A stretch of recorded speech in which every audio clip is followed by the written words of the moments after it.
Vivian berbicara, "Saudaraku, kamu tidak boleh mengambil hati seorang pria. Saudara ipar memang memiliki dendam terhadap kami sebelumnya. Tapi itu karena kami telah mencari masalah dengan dia dan keluarganya berkali-kali. Tetapi saudara ipar tidak pernah mengambil inisiatif untuk mencari kesalahan pada kami." Arkan depresi berkata, "Untuk menemukan masalah bagi mereka, tetapi juga karena mereka selalu melawan kita."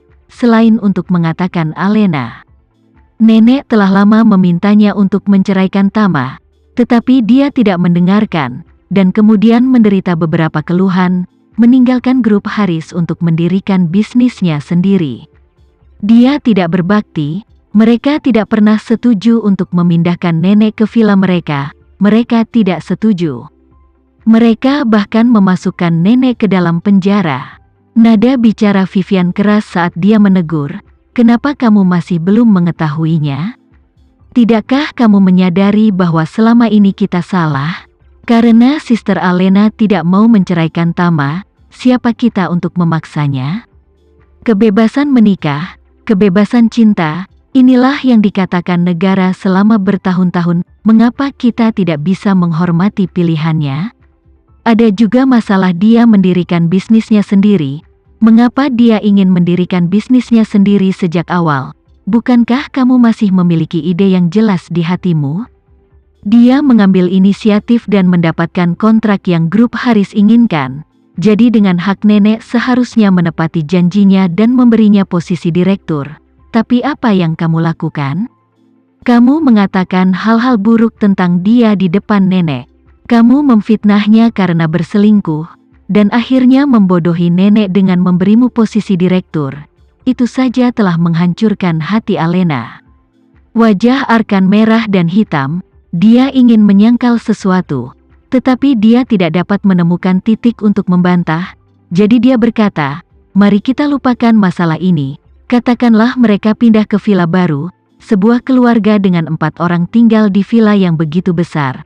Bukankah seharusnya mereka mengundang nenek untuk menikmati berkah?" "Atas dasar apa?" Vivian berkata, "Sejujurnya, nenek tidak pernah memperlakukan keluarga dengan baik, tidak pernah memberi mereka manfaat apapun, hanya sesekali akan membuat mereka tidak nyaman, dan bahkan mengusir mereka dari rumah. Mengapa mereka mengundangnya ke villa mereka? Jika kamu berada di posisi mereka, apakah kamu akan melakukannya?" Meskipun nenek Haris sangat marah di dalam hatinya, dia tidak bisa membantah secara langsung. Bagaimanapun juga, Vivian adalah pilar keluarga, dan dia hampir terbalik dengannya barusan. Jadi dia tidak berani menghadapinya sekarang. Jadi dia hanya duduk di samping seperti tas yang diperparah dan tidak mengatakan apa-apa. Arkan tidak dapat membantah Vivian, berkata dengan wajah merah, "Kalau begitu, balas dendam ibu kita selalu dipahami kan? Dia mengirim ibu kita ke tempat pembakaran batu bara hitam. Hal ini yang bisa kamu maafkan?" Vivian bertanya secara retoris. "Kalau begitu, beritahu kami mengapa Tama mengirim ibu kami ke tempat pembakaran batu bara hitam." Arkan terdiam. Bahkan, dia tahu betul di dalam hatinya. Pada awalnya, masalah ini pada akhirnya karena ibu dan ayah memiliki niat buruk terhadap keluarga Tama, dan mereka telah bergabung dengan orang lain untuk membuat jebakan untuk Rika. Tetapi mereka tidak berharap untuk dibobol oleh Tama. Jadi, pada akhirnya, urusan ibu juga dianggap harus disalahkan. Bagaimana cara mencuci tanah sendiri tidak ada artinya. Vivian berkata, "Kakak, kamu hampir berusia 30 tahun. Jangan melihat hal-hal seperti anak kecil sekarang. Kamu harus tahu benar dan salah dan mengenali kenyataan." Vivian berkata dengan sedikit sedih, "Keluarga kami sudah lama berbeda dari masa lalu, dan sekarang situasi ini. Ketika kamu dan ayah sembuh, kamu berdua harus pergi mencari pekerjaan untuk menghidupi keluarga. Jika kamu masih belum dewasa, masih kurang rasa benar dan salah, bagaimana kamu akan berdiri di masyarakat? Kamu juga perlu memulai sebuah keluarga di masa depan, juga perlu membangun karir, juga perlu memiliki anak untuk meneruskan keluarga. Kamu tidak boleh bingung seperti sekarang kan? Kata-kata Vivian langsung menghantam rasa sakit terbesar jauh di lubuk hati Arkan. Dia juga tahu betul bahwa dia selalu menjadi manusia jerami. Dia tidak bisa melakukan apa-apa dan dia tidak punya cukup makanan. Di masa lalu, dengan lingkaran cahaya keluarga Haris di atas kepalanya, dia dianggap tidak memiliki kekhawatiran tentang makanan dan minuman, dan hampir tidak bisa dianggap sebagai generasi kedua yang kaya. Tapi sekarang, semuanya telah menjadi nol. Di masa depan, dia tidak memiliki aura untuk diandalkan, dan tidak ada gunung untuk diduduki. Jika dia terus mengacau, kemungkinan besar akan sama dengan yoyo jalanan berusia 40 atau 50 tahun itu, yang tidak dapat menemukan kencan, menyia-nyiakan hidup mereka.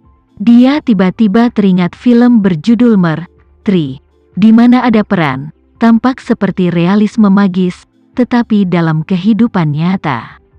Kamu sering dapat melihat orang-orang seperti itu, dan kamu bahkan dapat mengatakan bahwa ada orang-orang seperti itu di mana-mana.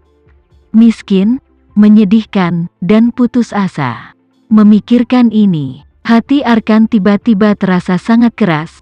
Dia menyadari saat ini, dia tidak bisa melihat di mana masa depannya sendiri begitu suram.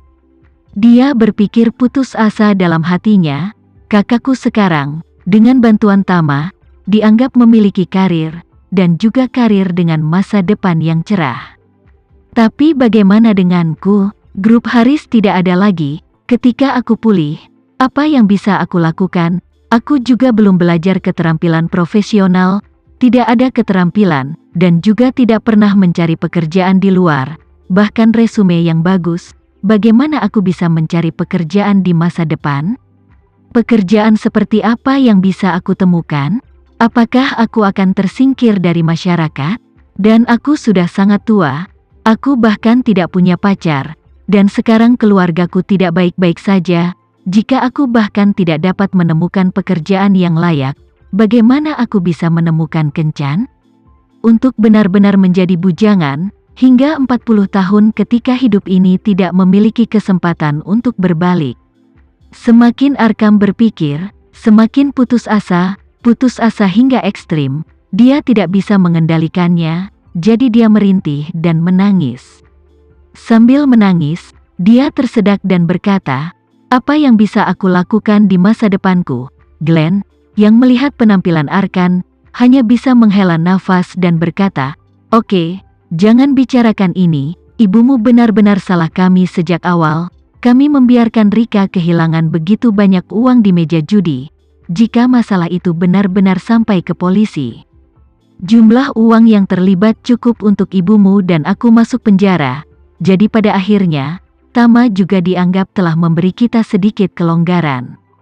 Setelah mengatakan itu, dia memandang Arkan, menghibur, nak, kamu terlihat seperti wanita dalam tangisan itu.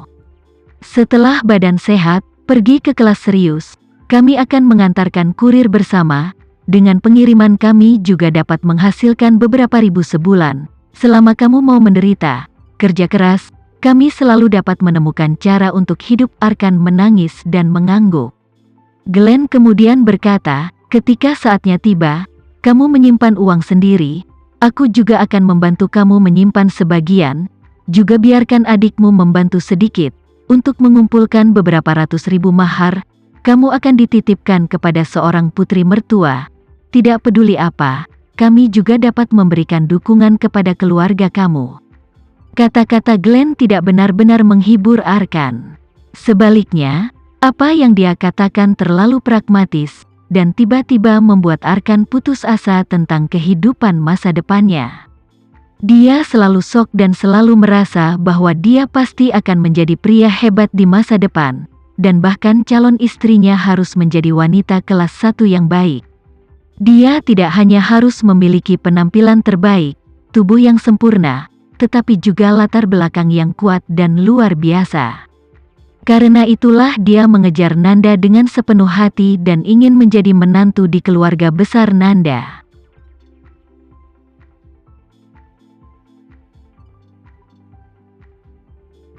Sekian dulu ya video kali ini, kita lanjutkan lagi videonya di lain waktu. Oh iya, bagaimana menurut kalian? Semoga bisa sedikit menghibur kalian semua. Untuk teman-teman yang baru nonton, jangan lupa subscribe ya, hehehe. Dan kalau teman-teman ada yang ingin gabung langganan, bisa langsung gabung saja untuk dapat fitur yang menarik dan sedikit membantu Mimin. Terima kasih banyak sudah menonton, sampai jumpa lagi, bye.